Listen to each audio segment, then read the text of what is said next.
Biografi B.J. Habibie oleh Zeneda Zelazitadani dan Nimade Dita Prameswari. Biografi B.J. Habibie, Presiden ketiga Indonesia. Bakharudin Yusuf Habibie atau lebih dikenal dengan sebutan B.J. Habibie adalah tokoh yang memainkan peran kunci dalam sejarah Indonesia modern. Ia adalah Presiden ketiga Indonesia yang menjabat sejak Mei 1998 hingga Oktober 1999.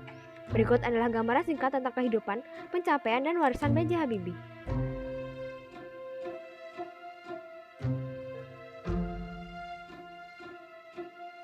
Masa awal pendidikan, B.J. Habibie lahir pada 25 Juni 1936 di Parepare, Sulawesi Selatan.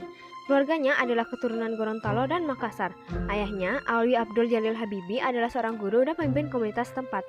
Pendidikan Habibie dimulai di sekolah negeri atau sama dengan SN tingkat pertama di Parepare, kemudian melanjutkan ke sekolah menengah atas di Bandung. Setelah lulus, ia mendapatkan beasiswa dari pemerintah Indonesia untuk melanjutkan studi di luar negeri.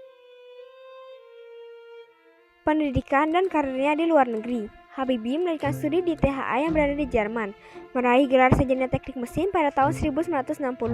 Ia kemudian melanjutkan studi tingkat doktor di TUM dan mendapatkan gelar doktor teknik pada tahun 1965. Selama studi di Jerman, Habibie mengembangkan minat dan keahliannya dalam bidang teknologi penerbangan. Karir profesionalnya di dunia aeronautika dimulai ketika ia bekerja di perusahaan pesawat terbang terkemuka yang bernama MBB.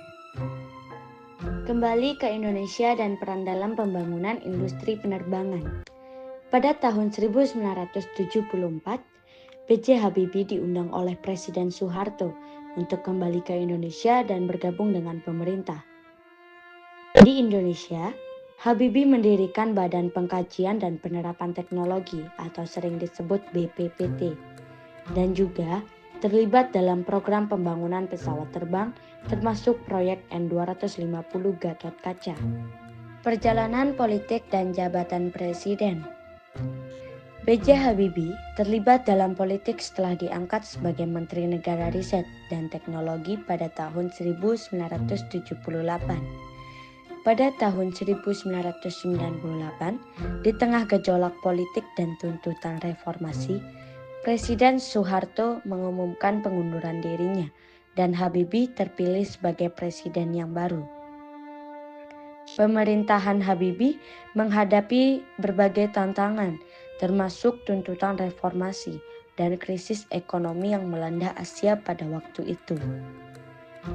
Meskipun masa kepemimpinannya relatif singkat, Habibie melakukan berbagai reformasi dan membuka ruang lebih besar bagi kebebasan berpendapat. Pengunduran diri dan warisan. B.J. Habibie mengumumkan pengunduran dirinya sebagai presiden pada Oktober 1990.